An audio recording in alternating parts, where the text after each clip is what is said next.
എല്ലാവർക്കും നമസ്കാരം. നമ്മുടെ ചാനലിലേക്ക് എല്ലാവർക്കും സ്വാഗതം. ഇന്നത്തെ വീഡിയോയിൽ നമുക്ക് ബ്രെഡും കടലമാവും വെച്ചുള്ള ഒരു സ്നാക്കിൻ്റെ റെസിപ്പി നോക്കാം. അപ്പോൾ അതിനായിട്ട് ഞാനിവിടെ 1 കപ്പ് കടലമാവ് എടുത്തിട്ടുണ്ട്. അതൊരു ബൗളിലേക്ക് ഇട്ട് കൊടുത്തു. ഇനി നമുക്ക് ഇതിൽ കുറച്ച് വെള്ളവും കൂടി ഒഴിച്ച് നന്നായിട്ടൊന്ന് മിക്സ് ചെയ്തെടുക്കണം. അപ്പോൾ ഞാൻ ഏകദേശം ഒരു 1/4 കപ്പിനടുത്ത് വെള്ളം ഒഴിച്ച് കൊടുത്തിട്ടുണ്ട്. ഇത് നല്ല ലൂസായിട്ടുള്ളൊരു കൺസിസ്റ്റൻസിയിലാണ് നമ്മൾ തയ്യാറാക്കി എടുക്കുന്നത്. അപ്പോൾ നല്ല ലൂസായിട്ട് നമുക്കിതൊന്ന് കുഴച്ചെടുക്കാം. അപ്പോൾ അതാ നമ്മുടെ മാവൊക്കെ ഞാനിവിടെ മിക്സ് ചെയ്ത് റെഡിയാക്കി വെച്ചിട്ടുണ്ട്.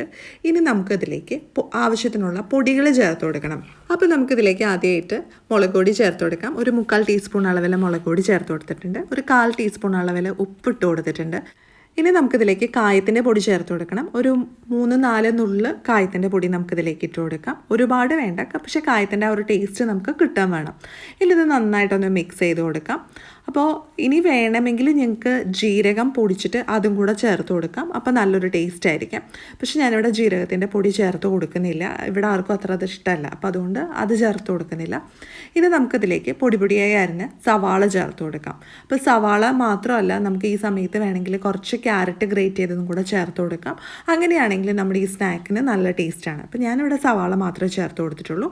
ഇനി ഒരു പാനിലേക്ക് കുറച്ച് എണ്ണ ഒഴിച്ച് നന്നായിട്ടൊന്ന് ചൂടാക്കുക. എന്നിട്ട് ആ എണ്ണ എല്ലാ ഭാഗത്തൊന്ന് സ്പ്രെഡ് ചെയ്ത് കൊടുക്കുക.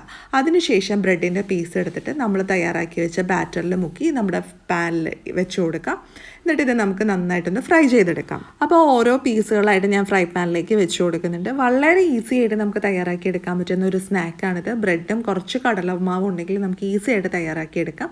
നല്ല ടേസ്റ്റുമാണ് ഇത് കഴിക്കാനായിട്ട്. അപ്പോൾ ഒരു സൈഡ് മുരിഞ്ഞ് വരുമ്പോൾ നമുക്ക് മറിച്ചിട്ട് കൊടുക്കാം. എന്നിട്ട് അപ്പുറത്തെ സൈഡും കൂടെ നല്ലപോലെ വേവിച്ചെടുക്കാം.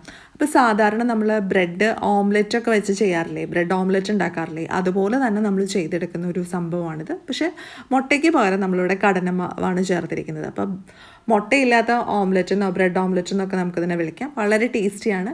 അപ്പോൾ എല്ലാവരും ഒന്ന് ട്രൈ ചെയ്ത് നോക്കുക. വളരെ എളുപ്പത്തിൽ നമുക്ക് തയ്യാറാക്കി എടുക്കാൻ പറ്റുന്ന ഒരു 4 മണി പലഹാരമാണ്. അപ്പോൾ എല്ലാവർക്കും ഇന്നത്തെ ഈ വീഡിയോ ഇഷ്ടമായെന്ന് പ്രതീക്ഷിക്കുന്നു. വീഡിയോ ഇഷ്ടമായാൽ ലൈക്ക് ചെയ്യുക, ഷെയർ ചെയ്യുക. അതുപോലെ തന്നെ നിങ്ങളുടെ അഭിപ്രായങ്ങളും നിർദ്ദേശങ്ങളും ഒക്കെ താഴെ കമൻറ്റ് ബോക്സിൽ പറയുക.